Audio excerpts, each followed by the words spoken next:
10 नवंबर 2025 ये तारीख इतिहास के काले पन्नों में दर्ज हो गई, क्योंकि इसी दिन 3 डॉक्टरों समेत 8 संदिग्धों को गिरफ्तार किया गया था। इनके ऊपर आरोप था कि इनके पास से 2900 किलोग्राम विस्फोटक सामग्री मिली थी। उत्तर प्रदेश, गुजरात और हरियाणा के फरीदाबाद से 3 डॉक्टरों को पकड़ा गया था। कुल मिलाकर अब तक 5 डॉक्टर पकड़े गए हैं। 10 नवंबर को दोपहर तक ये खबर आती है और शाम होते होते 6:52 पर ऐसा कुछ होता है जिससे पूरा देश हिल जाता है। जी हाँ, राजधानी दिल्ली में एक धमाका होता है और उस धमाके में अब तक जो आधिकारिक तौर पर खबर है 10 लोगों के मारे जाने की खबर है और 20 से ज़्यादा लोग घायल हैं। मौके पर गृह मंत्री पहुंचते हैं, घायलों से मुलाकात करते हैं। प्रधानमंत्री नरेंद्र मोदी भी इस बात की जानकारी लेते हैं गृह मंत्री अमित शाह से। लेकिन इससे पहले जो फरीदाबाद से खबर आई थी, जहां 2900 किलोग्राम आरडीएक्स पकड़ा गया था, उस मामले में जो आरोपी थे, जिन्हें आरोपी बनाया गया है, उसमें 5 डॉक्टर हैं। 5 डॉक्टरों में एक महिला डॉक्टर भी है जिसे लेडी कमांडर कहा जा रहा है जैश की। एक है डॉक्टर मुजम्मिल, एक है डॉक्टर अदील, एक डॉक्टर शाहीन, डॉक्टर मोयुद्दीन और डॉक्टर उमर अहमद। ये डॉक्टर उमर अहमद जो है, ये पाँचों कश्मीर के रहने वाले हैं। और उमर अहमद के बारे में कहा जा रहा है, जो अब तक की जानकारी है, कि उस कार में वही सवार था, उस कार को वही चला रहा था जो कार फटी है आपका दिल्ली में। उसके पिछली साइड में धमाका हुआ, HR 26 नंबर गाड़ी थी और जो फिलहाल तस्वीरें आई उनमें ये भी दिख रहा है कि आगे का बोनट उसका खुला हुआ था। इस उमर के परिवार में उसकी माँ और 2 भाइयों को पुलिस ने उठाया है पूछताछ के लिए। अब उसकी भाभी का बयान सामने आया है जिसमें वो अपने देवर को डिफेंड करती हुई नजर आ रही है। सुनिए एक बार। आपका नाम? मुजम्मिल जी, आपसे हम जानना चाहेंगे कि आज आपके घर पे पुलिस आई थी, आपके किन किन लोगों को यहाँ से पुलिस ने उठाया है? मेरे देवर को और मेरी सास को। क्या बोल के आपके सिक्योरिटी फोर्सेस ने क्या बोला और क्यों ले गए उनको? नहीं, वो पहले उन्होंने कहा कि उमर कहाँ, हमने बोला दिल्ली में है, उमर दिल्ली में है। थोड़ी सी पूछताछ करके उनको ले जा सकते हैं, फिर उनको लेके गए। आपकी बात कब हुई थी उमर से? और लास्ट फ्राइडे को हमने बात की थी। लास्ट फ्राइडे, उसके बाद कोई बात नहीं हुई? उसके बाद कोई बात नहीं हुई, बस लास्ट फ्राइडे को हमने उमर के साथ बात की थी। आज करते थे ना, बच्चों के साथ बातें करते थे, बच्चों से बहुत प्यार था, जुड़ाव था, लगा था, उस वजह से वो ज्यादा बात। वो जब घर आता था ना, वो क्रिकेट में इन्वॉल्व रहता था, बहुत लगाव था, बहुत लत थी क्रिकेट की उसे, बहुत लत।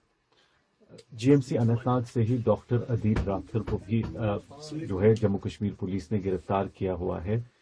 उनका नाम भी आया है। क्या उनके साथ कोई दोस्ती, उनके साथ कोई राबता था इनका? वो तो हॉस्पिटल का रूल है, वो तो उन्हें वहीं पता होगा, या तो हमारे घर आता होगा तो मैं बोलती कि वो आया है। वो जब आया ही नहीं, मुझे पता ही नहीं, मैं जानती भी नहीं, मैं उसको नहीं जानती अदील को। मैंने नाम सुना है आप लोगों से बस। डॉक्टर साहब पर इल्जाम आ रहा है कि इसी ने किया है, जो हमला हुआ इसने किया। इसके हवाले से आपका क्या कहना है? मैं क्या कह सकती हूँ इसके हवाले से बस मैं यही कह सकती हूँ कि इस टाइप का वो इंसान था ही नहीं, हमें लगता ही नहीं था। हमें तो बस यही, हमने कितनी स्ट्रगल की उसे पढ़ाने में, यहाँ तक पहुँचाने में, पूरी मेहनत की, पूरी लगन के साथ उसे यहाँ तक पहुँचाया था ताकि वो कुछ कमा सके और फिर हमें भी कुछ खिलाए पिलाए। आपको क्या विश्वास हो रहा है कि वो ऐसा कर सकता है? मुझे तो यकीन ही नहीं हो रहा है, मैं तो परेशान हो रही हूँ। डॉक्टर साहब की शादी हुई है कि नहीं हुई है? अभी एंगेजमेंट हुई थी, शादी नहीं हुई थी। तो कितना टाइम हुआ उसको जब घर आया नहीं? वो कितना टाइम? पिछले 2 महीने से वो घर नहीं आया। 2 महीने पहले आया था, अब नहीं आया। प्रिया जी आ रही है। तो आपको लगता है कि वो इस आइडियोलॉजी का हिस्सा हो सकते थे या कुछ उनके दिमाग में ऐसा चल रहा था कभी आपको? ऐसी तो कोई बात ही नहीं, वो तो शांत स्वभाव का इंसान था, शांत रहता था, बातें ज्यादा नहीं करता था, ज्यादा किसी में इन्वॉल्वमेंट नहीं थी, दोस्त नहीं थे, खाली पढ़ाई करता था। ये मुझे पता है, जितना मुझे पता है मैं उतना ही कह सकती हूँ, उससे ज्यादा मैं कुछ नहीं कह सकती। बट पिछले 1 हफ्ते में आपने कहा 1 हफ्ता पहले बात हुई थी, उससे पहले कोई बात? 1 हफ्ता नहीं, 3 दिन पहले हमसे। 3 दिन पहले आपकी बात हुई थी। क्या बात हुई थी? बस इतना ही कहा था, कैसे हो मामा? जी बिल्कुल, मैं पुलवामा में इस समय। तो सुना आपने, इसकी भाभी जिसका नाम मुजम्मिला है, वो कह रही है कि वो बच्चों से बहुत प्यार करता था, आता था तो क्रिकेट खेलता था, क्रिकेट से बहुत ज़्यादा लगाव था। पिछले 2 महीने से घर नहीं आया था और 2 साल से वो दिल्ली में रह रहा था। बात भी उसकी जब घर पर हुई थी तो वो 3 दिन पहले हुई थी। 3 दिन तक वो क्या कर रहा था। इस उम्र के बारे में जो जानकारी निकलकर सामने आ रही है वो ये कि 3:19 पर लाल किले की पार्किंग में इसने गाड़ी खड़ी की। बदरपुर बॉर्डर से दिल्ली में एंट्री करता है। 10 घंटे तक इसकी गाड़ी दिल्ली में रहती है, जिसमें से 3 घंटे 3 मिनट तक ये गाड़ी लाल किले की पार्किंग में खड़ी रहती है। 3:19 पर गाड़ी खड़ी होती है और 3 बजकर लगभग आप माफ़ कीजिएगा लगभग 5:45 बजे 6:15 बजे के आसपास ये गाड़ी वहाँ से निकलती है। 6:48 पर गाड़ी निकलती है और 6:52 पर रेड लाइट पर पहुँचती है और उसमें ये धमाका हो जाता है। धमाका इतना भीषण था कि जो आसपास की गाड़ियाँ थी उनके भी परखच्चे उड़ गए। आसपास के बाज़ार में जो दुकानें थी वहाँ तक के जो दुकानों के शीशे थे वो भी टूट गए, वो भी चटक गए।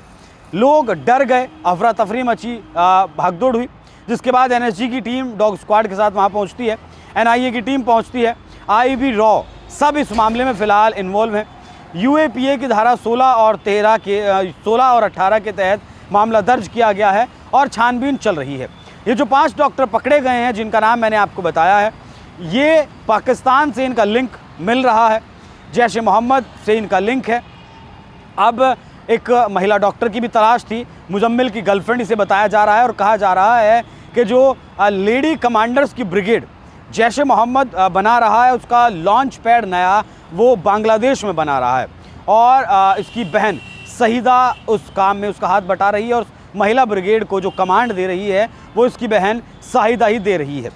अब डॉक्टर शाहिद भी पकड़ी गई है। अब ये लोग सारे क्या कुछ खुलासे करते हैं, किस तरीके से क्या ये राज उगलते हैं। क्या फरीदाबाद में जो विस्फोटक सामग्री पकड़ी गई वो इस मामले से लिंक होती है? और ये जो डॉक्टर मोइनुद्दीन है ये गुजरात से गिरफ्तार हुआ, इसके पास से भारी मात्रा में अरंडी का तेल मिला और जांच में सामने आया कि ये राइसिन नाम का जहर एक अरंडी के तेल से बनाने वाला था और इस जहर को बनाकर ये गुजरात के जो व्यापारिक सोसाइटी है जहाँ बड़े बड़े व्यापारी रहते हैं वहाँ उनके पानी में मिलाने वाला था। लाखों लोग उस पानी को पीते और लाखों लोग इस पर मरते। यहाँ बयान आसिम मुनीर का भी ध्यान आता है जब वो कहता है कि इस बार टारगेट गुजरात होगा। यहाँ बयान रक्षा मंत्री राजनाथ सिंह का भी याद आता है जब वो कहते हैं, पाकिस्तान को चेतावनी देते हैं कि अगर इस बार सरक्रीक बॉर्डर पर पाकिस्तान ने कुछ भी हरकत करने की कोशिश की तो उसका इतिहास और भूगोल बदल दिया जाएगा। सरक्रीक बॉर्डर गुजरात में ही है, मतलब गुजरात और पाकिस्तान का बॉर्डर जो है उसे सरक्रीक बॉर्डर कहा जाता है। बांग्लादेश भी फ़िलहाल भारत के खिलाफ है, पाकिस्तान के साथ मिलकर वो भी भारत के खिलाफ षड्यंत्र रच रहा है, रणनीति वो भी बना रहा है। ऐसे में पहले फरीदाबाद से 2900 किलो ड्रग्स का पकड़ा जाना और मज़े की बात यह है उसके बाद फिर से 5 बोरे और विस्फोटकों के मिलते हैं, जिसमें सैकड़ों किलो विस्फोटक सामग्री के साथ साथ डेटोनेटर्स या फिर एक बॉम्ब को बनाने में जो भी सामान चाहिए होता है वो सारा सामान मिलता है। 5 डॉक्टर्स ने जिस तरीके से ये वाइट कॉलर काम किया है, मतलब अब आतंकियों के काम करने का तरीका तौर तरीका पूरी तरीके से बदलने का काम इस घटना ने किया है। अगर ये घटना आतंकी हमला है, जिस तरीके से जांच टीमें एक्टिव हैं वो इसी तरफ संदेश देती हैं कि कहीं ना कुछ बड़ा मामला है। गृह मंत्री जिस तरीके से पहुंचते हैं, प्रधानमंत्री जिस तरीके से मामले की जानकारी लेते हैं और रक्षा मंत्री जिस तरीके से इस पूरे मामले पर नज़र बनाते हैं और वो भी उनका भी बयान जारी होता है और जांच एजेंसियां जितनी भी हैं वो सारी जिस तरीके से इस मामले में काम कर रही जांच में जुटी हैं और जिस फरीदाबाद की यूनिवर्सिटी से पकड़े गए हैं वहाँ लगभग अब तक 50 से ज़्यादा डॉक्टर से पूछताछ की जा चुकी है।